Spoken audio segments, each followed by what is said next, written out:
Ayan, what is up mga ka-90s? Good morning. Ayan. So marami kasi content natin ngayon ka-90s, paano gumawa ng load. Ayan. Kasi nga marami nagre-request na gumawa daw ako ng video ng paano gumawa ng load. Ayan nga, kasi nga effective naman talaga yung mga load natin ka-90s. Kitang-kita naman sa mga pinakitang laban ka-90s, at saka sa mga customer natin, satisfied naman sila.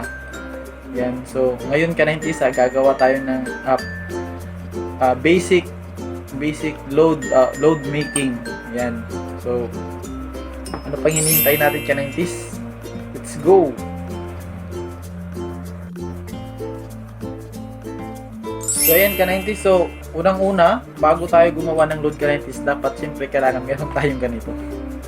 Dito natin imimix yung mga sangkap ka-90s. Ayan. Tapos, kutsara. Ayan. Kung wala kayong kutsara kayo, so pwede kayong gumamit ng kahit anong pang durog sa sa tabletas ka-90s. So, pwede kayong gumamit kahit ano. Sa akin, gumamit ako ng kutsara at saka bowl. Malit na bowl. Ayan. So, sa paggawa ng load ka-90s, simpleng-simple lang.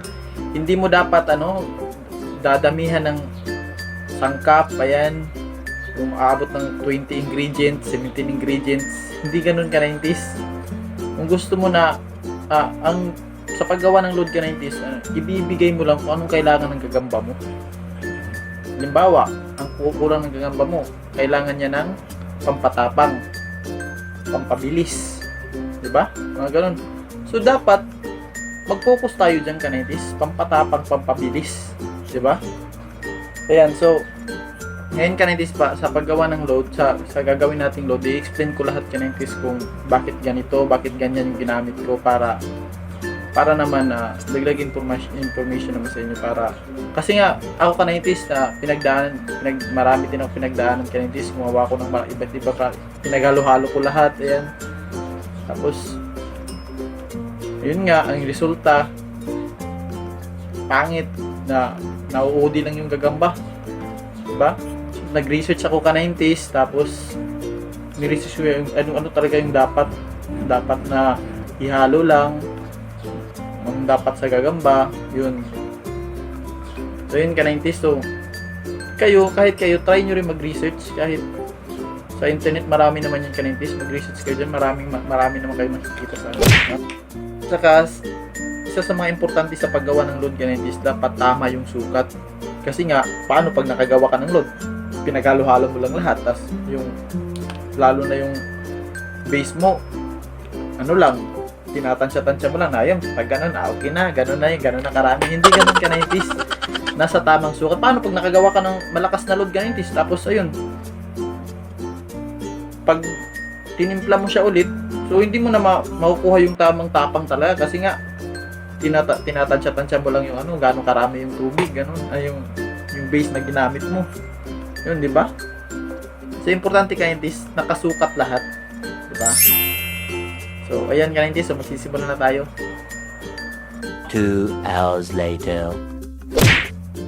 So ayan, so unang-una ka-90s, siyempre ano bang kailangan ng gagamba? Pampalakas ka-90s, di ba? So kailangan natin ng steroid. Yan. Steroid ka-90s. Para saan bang steroid? Kahit sa gym, ginagamit ito ng mga bodybuilder. Siyempre pampadagdag lakas. So kailangan natin to. O bakit? May magtatanong, bakit isang steroid lang? Kasi nga, yung gagawin natin ngayon ka-90s, 10 ml lang. So isang steroid lang. Hindi natin kailangan damihan pa ka-90s. Kasi nga, 10 ml lang yung gagawin natin. Tutudurugin natin ka-90s ha.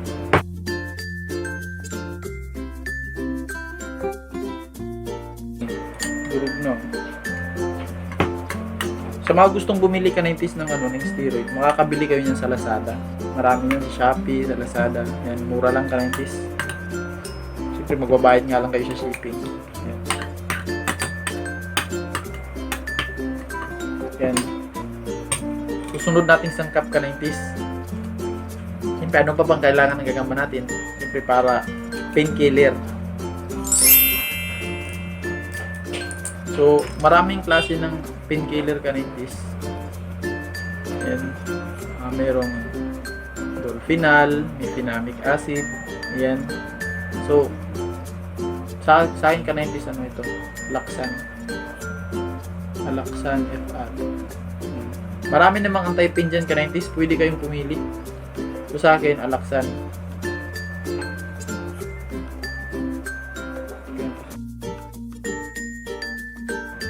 Powder na siya Ka-90s. So, hindi na natin siya kailangan turugin pa ng pinipino. Kasi powderize na siya. Ayan.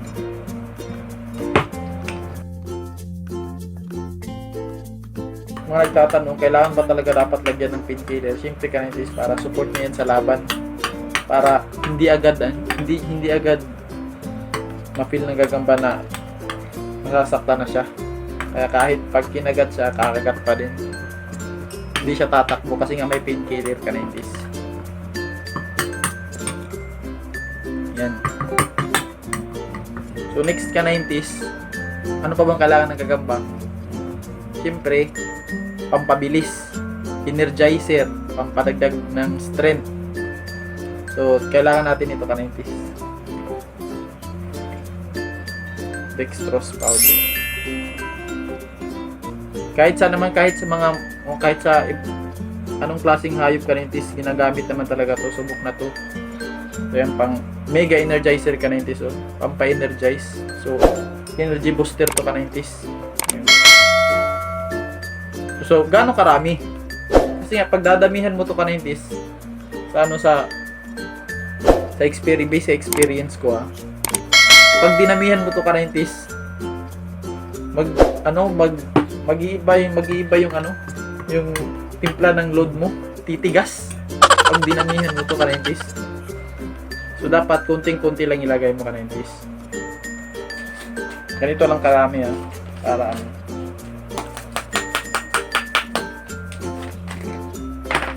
sa 10 ml na base Ka-90s, ganito lang karami.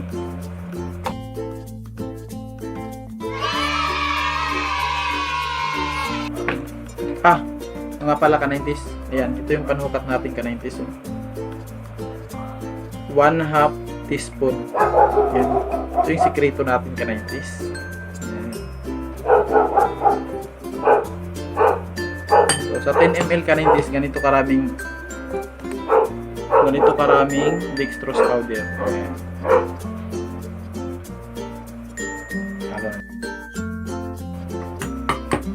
Steroid.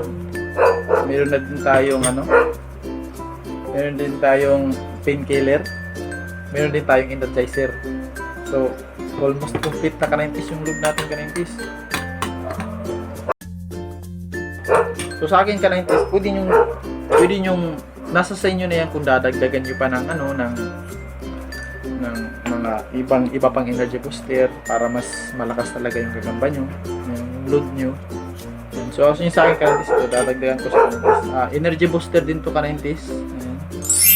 Hindi ko na pwedeng sabihin yung brand Ka-90s. Basta energy booster to Ka-90s. Marami namang energy booster dyan na mag-search lang kayo sa Google Ka-90s. Maraming energy booster dyan. Maraming kayong energy booster makikita dyan. So, sa akin, ito yung gamit ko Ka-90s. Energy booster to Ka-90s tablet nga lang.